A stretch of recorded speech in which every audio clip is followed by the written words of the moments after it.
Voilà, bonjour toutes et à tous, vous êtes toujours sur MC.News TV. Sur MC.News TV, je suis MEP sur Sambre. Merci beaucoup maman Béatrice Bachizi, qui est donc à ma droite. Je commence par là. Et madame ici, madame Jean. Et à votre gauche, c'est Virginie. Madame, maman Odette. Et Charlotte et... Donc la difficulté, on sait, sur ce genre d'événement-là, sur cette thématique-là, c'est difficile de mobiliser les personnes, ça c'est sûr. Mais je pense que de plus en plus, on parle de ça, qu'il y a des campagnes qui existent aussi, qui sont relayées par les médias.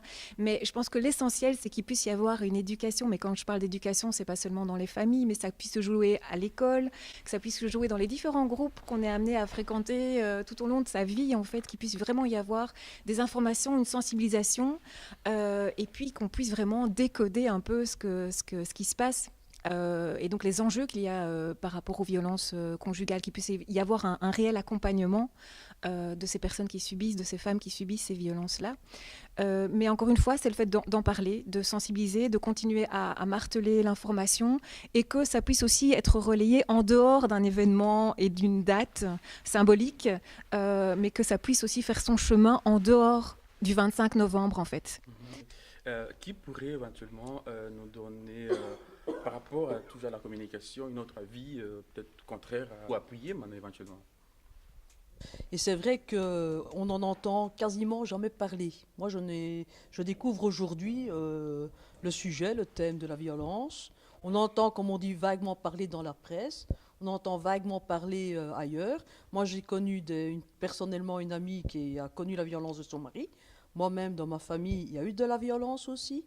Donc, c'est vrai que si on n'est pas sensibilisé au départ et qu'on n'est pas informé, ben, c'est vrai que quand il y a des manifestations, c'est pas évident de venir parce que, comme on dit, on a peur peut-être de se montrer et dire tiens, je soutiens ce mouvement, etc. Parce que, comme dit Madame Manon à côté, c'est très difficile de participer à des conférences ou des manifestations contre la violence, quoi, voilà. Oui. On a la violence, on peut avoir une violence verbale, donc la révolte, on peut avoir des rancunes, c'est aussi des sortes de violences.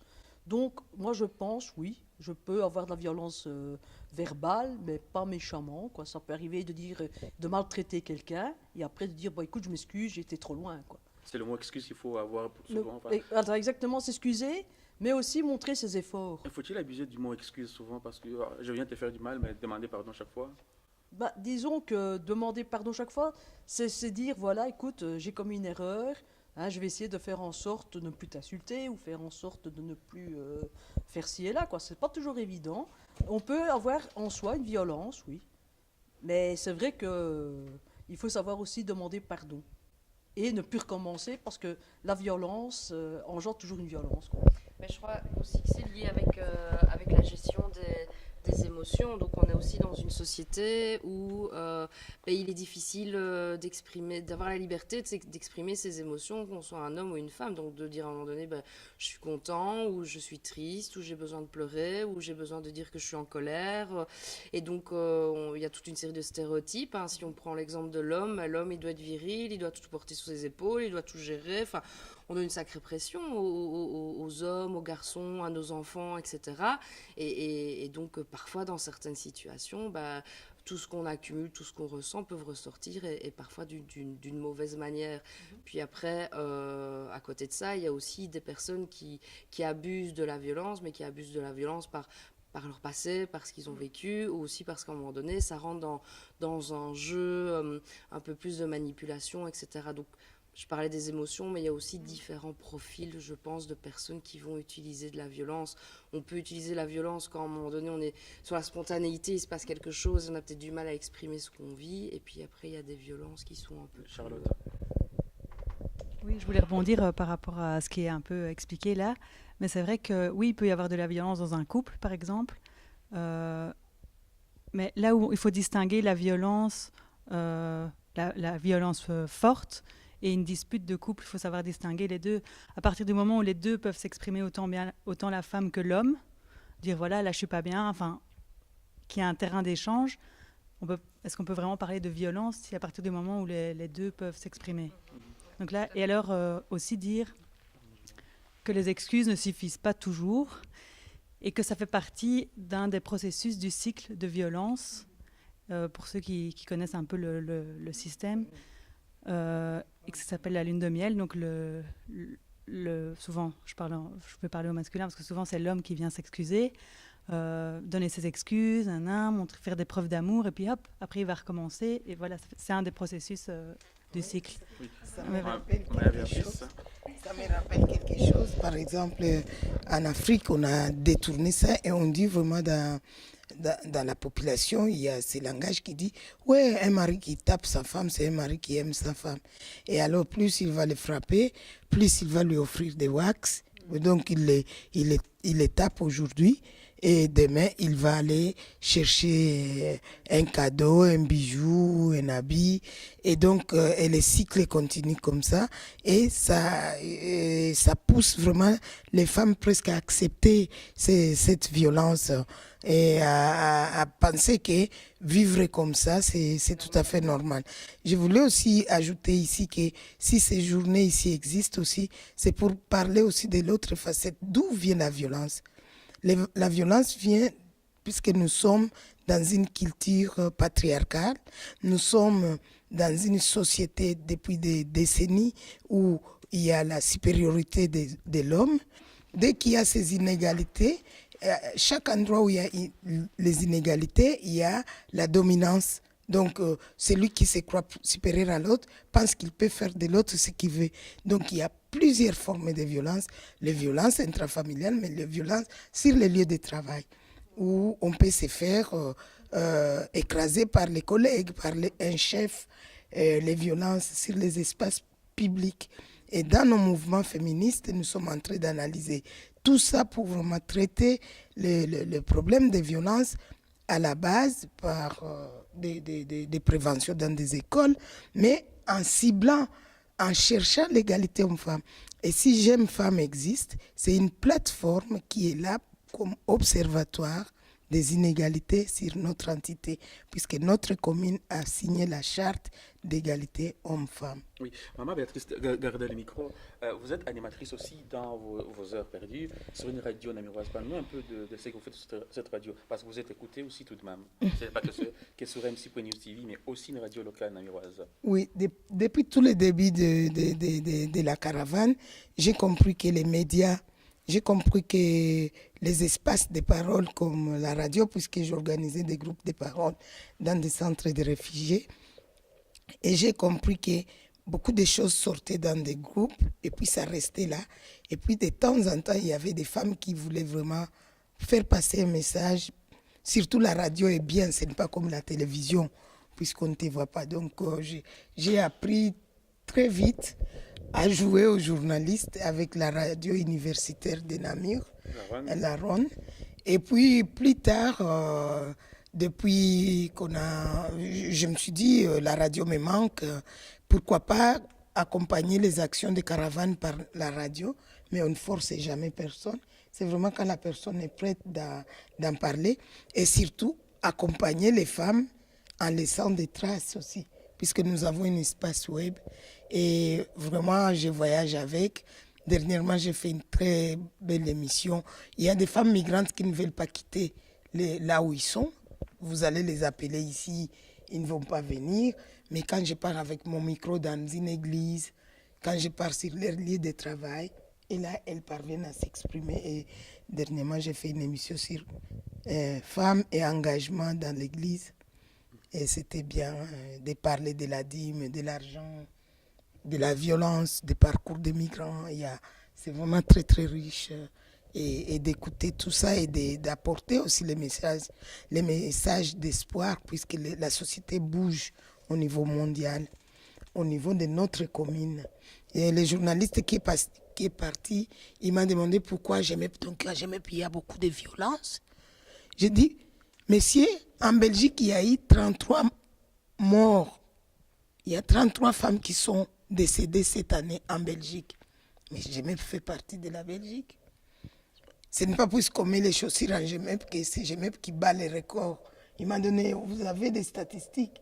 J'ai dit, peut-être, pourquoi pas l'année prochaine, demander à la police de nous dire combien de personnes sont passées à Gemep, se plaindre pour pour les viols ou les violences. Merci beaucoup, Maman Béatrice Bachizi. Nous approchons presque à la fin de cette prise de capsule. Quelqu'un d'autre veut... Celle qui vient d'Allemagne pour ça. Oui, voilà. Il s'est fait qu'il y a 2 femmes qui viennent pour soutenir cette plateforme. Madame, vous voulez peut-être aussi, vous venez d'Allemagne? Oui, je voulais me présenter tout petit peu. Moi, je suis une simple... Je participe aussi à l'ASBEL, Caravane pour la solidarité et la paix. Je suis une membre, quoi.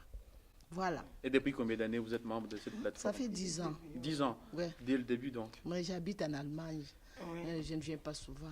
Vous savez, une anecdote, quand la plateforme ici de Caravane a commencé, je faisais partie de la jeunesse qui ont transporté les fameuses soupes à la moine de la rue Roger. Je m'en souviens que c'était... on a fait des nuits un peu bizarres, 3 adolescents, je m'en rappelle bien. À l'époque, Ganza, je fais dédicace à toi Ganza, Linda, bonjour. Donc c'était à l'époque où on courait, donc voilà, vous étiez déjà à cette époque-là? Oui, j'étais toujours là. Oui.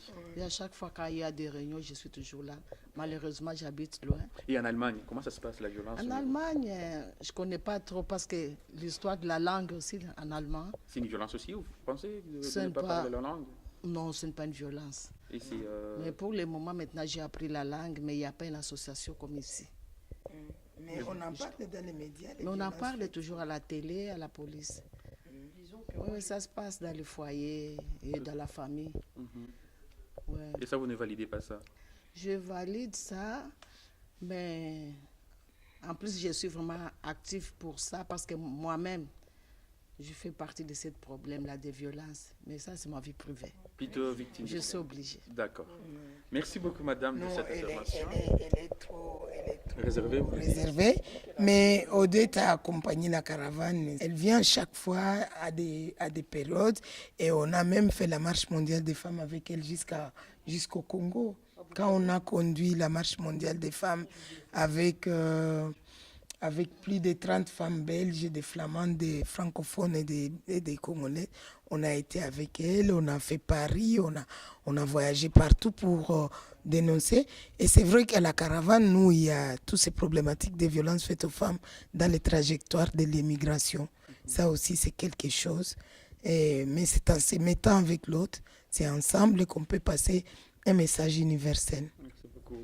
Ce qu'il y a avec la violence, c'est on voit plus la violence physique avec des coups que les autres sortes de violences. On voit directement la violence physique. Je te tape, tu as un bleu, que les autres violences morales, la manipulation et tout ce qu'il y a derrière, quoi. Et toutes les paroles que l'on dit, que l'on fait sans le vouloir ou en le faisant. Donc c'est vrai qu'il faut insister aussi qu'il y a les violences morales et qu'on doit les dénoncer aussi. On ne doit pas dire parce qu'on a été insulté, parce qu'on a été traité de toutes sortes. On doit dire stop aussi à cette violence morale. Parce que physique, ça se voit. On a le coup. Ouais, on a le coup, tandis que le moral, on a le coup dans la tête, moralement, quoi.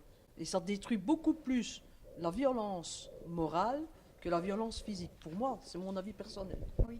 Et donc j'avais envie aussi pour apporter quelques éléments de compréhension sur ce que sont les violences faites aux femmes et la difficulté aussi pour les femmes de pouvoir parler et dénoncer ces réalités-là. Parce qu'effectivement, tu parlais de violence psychologique, de violence morale, la violence peut être aussi économique, physique aussi. Et parfois, j'ai envie de dire, les coups ne se voient pas toujours parce que c'est difficile pour les femmes d'en parler et aussi elles cachent très souvent parce qu'il y a une honte aussi et une forme de culpabilisation que les femmes subissent par rapport à ces réalités-là.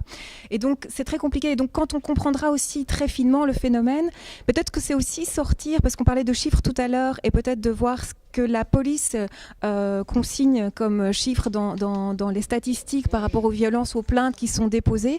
En général, ces violences-là, elles sont aussi mises dans le nom général, sous le nom général de violence intrafamiliale. Donc, c'est aussi une manière de ne pas visibiliser ce que sont les réalités des violences conjugales ou des violences faites contre les femmes. Donc je veux dire à quel point aussi, et j'insiste sur ce que Charlotte disait par rapport à la violence et la distinction par rapport à un conflit de couple, c'est qu'effectivement dans un conflit, on est dans un rapport égalitaire homme-femme, tandis que dans un rapport de violence, il y a une forme de domination qui est exercée sur l'autre. Il y a une forme d'emprise. Donc je crois que c'est nécessaire et salutaire d'avoir conscience de ces mécanismes-là, parce qu'aussi très souvent, le grand public ou de manière générale, on peut se dire, mais si elle subit des violences, que ce soit des violences physiques, morales, psychologiques, pourquoi est-ce que cette femme ne part pas? Et on sait à quel point c'est difficile pour les femmes. Alors je pense que ce n'est pas de la fierté. Je pense que c'est, il y a une telle emprise qui est faite, il y a une telle mésestime que les femmes cultivent à force d'entendre dire de la part de l'auteur des faits qu'elles ne valent rien, elles ne sont rien en fait. Elles perdent complètement toute identité. Oui, parce qu'il y a un réel travail de sape qui est fait par l'auteur. Et très souvent, quand on parlait aussi du cycle des violences, qui est indispensable en fait pour vraiment bien comprendre ce qu'elles subissent, et le fait qu'à un certain moment on retombe aussi donc dans cette phase de lune de miel où l'auteur cherche à s'excuser du comportement violent qu'il a eu. Donc on se rend compte que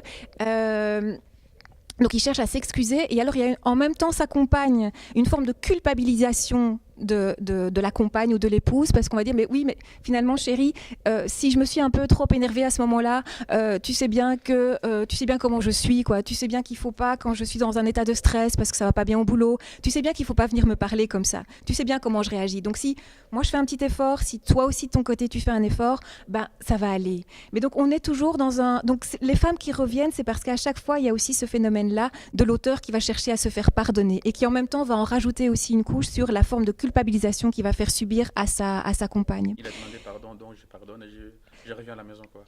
Mais en fait, oui, il dit, voilà, je vais changer de comportement, j'ai compris certaines choses, et donc il cherche à se faire pardonner par des cadeaux, peu importe.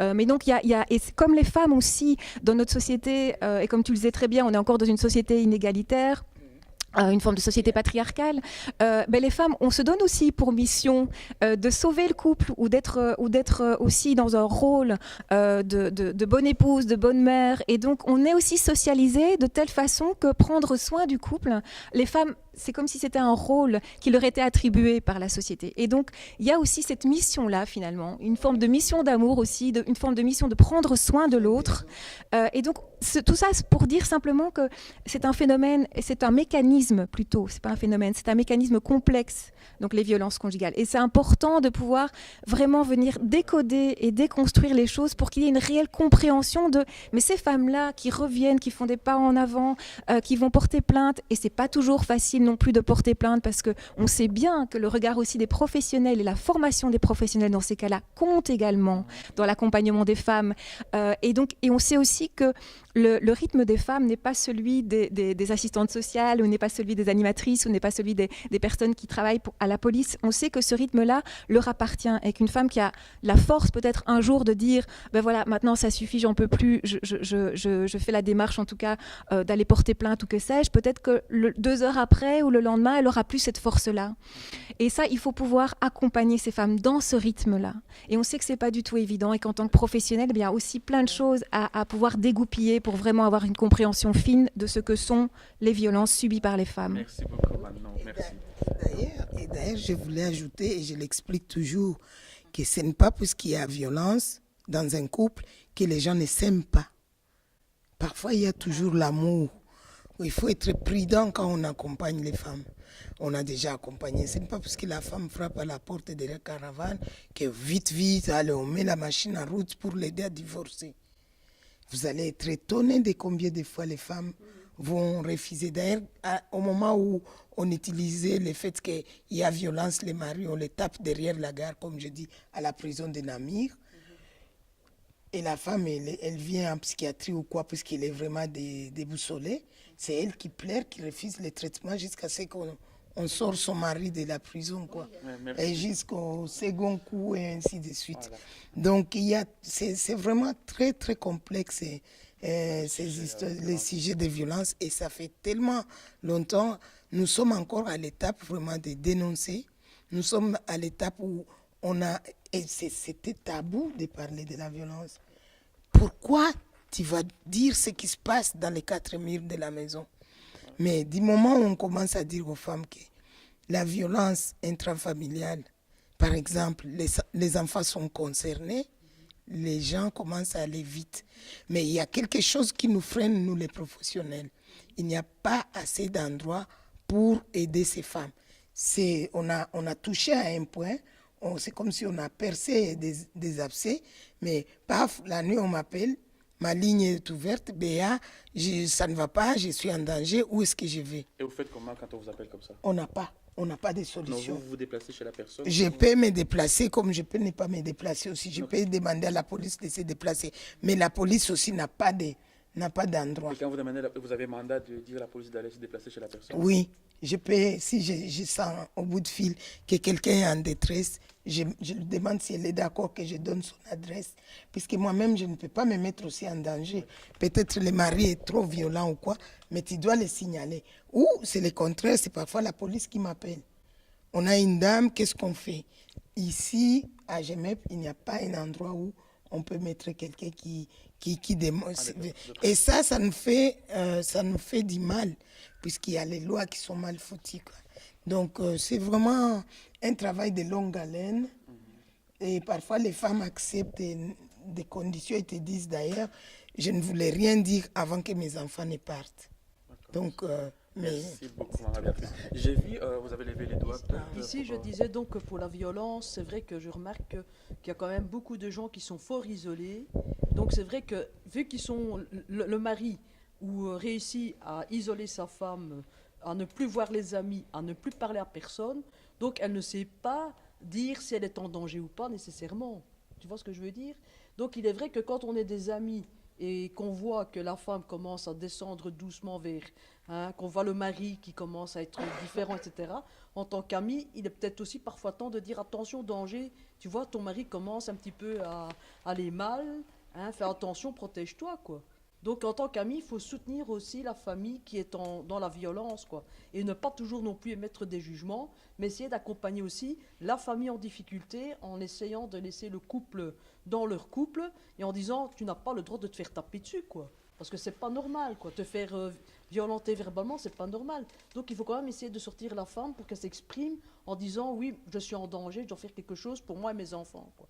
Parce que la personne ne se rend pas toujours compte. Merci. Voilà, MC News TV, je voudrais en tout cas clôturer cette capsule parce que le temps presse et parce qu'il faut être rentable dans le temps. Time is money, qu'on dit. Et voilà, je voudrais en tout cas que vous applaudissiez mutuellement de cette journée. Allez, vous pouvez vous applaudir. Et félicitations en tout cas aux plateformes J'aime Femmes. Je suis très content d'avoir animé au moins ces débats et ça m'a permis en tout cas d'avoir vos jolis sourires. Je vous félicite encore Béatrice pour l'exploit et à chacun de vous. Sentez-vous reconnaître et puis stop à la violence faite aux femmes. Merci chers auditeurs et auditrices de MC News TV. Je vous retrouve sur les deux plateformes Facebook et YouTube. Il y a notre capsule qui est préparée pour musique et culture sur MC News TV. Salut, à très bientôt.